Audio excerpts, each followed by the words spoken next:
President Donald Trump has a way of, or a unique style of forcing a sit down by probably tweeting something that is pungent and forceful. We have seen that with the president of South Africa.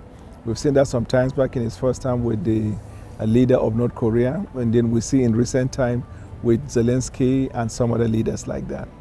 We don't take it literally, because we know Donald Trump thinks well of Nigeria. Donald Trump was the first American president to lift the embargo on the sale of arms, use executive order, and then authorize the sale of arms to Nigeria in 2017 or so when he came. All the report we have so far seen, from assessment from USIP, assessment from Amnesty International, from European Union, have all attested to the fact that there were serious cases of killing, but that from 2022-23 down to 2025, there have been marked improvement. In fact, there is a decline in the rate of killings.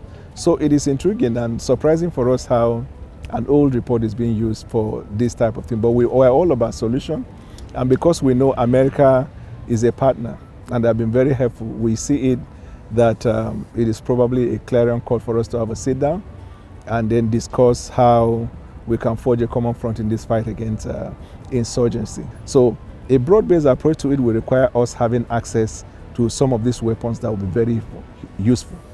Certain type of drone for surveillance, certain type of ammunitions, long-range ammunitions, even the aircraft. For now, we are using Super Tucano. We haven't been given the opportunity to have F-15, F-18, and F-22, and it is hard to get that from America for now. But these are the areas that we need that kind of cooperation from the American government. Our soldiers have the capability to deal with this thing, so we do not require the American soldiers boots on the ground.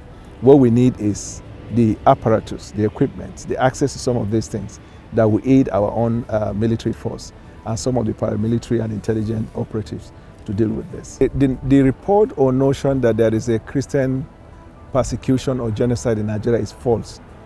False both from the premise and the conclusion.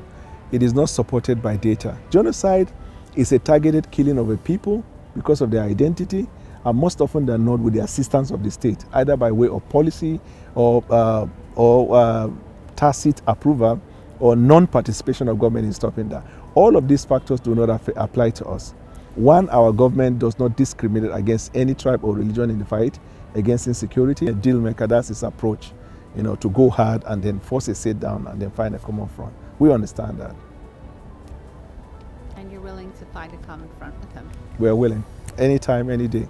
I personally, I have a feeling that in the next couple of days, they are going to have a sit down together, and then we will find a common front in this fight against insecurity. If you go to Africa, people respect Donald Trump because when it comes to fight against terrorism, he has never minced word. He was never politically correct about it. He's willing to fight it, and that's all we ask for. Leaders that can be very straightforward in that regard and willing to collaborate with you in that fight. So our areas of agreement far outweigh the disagreement, and we're going to deepen that area of agreement. And by the time we do that, we'll realize that there's actually no disagreement in existence.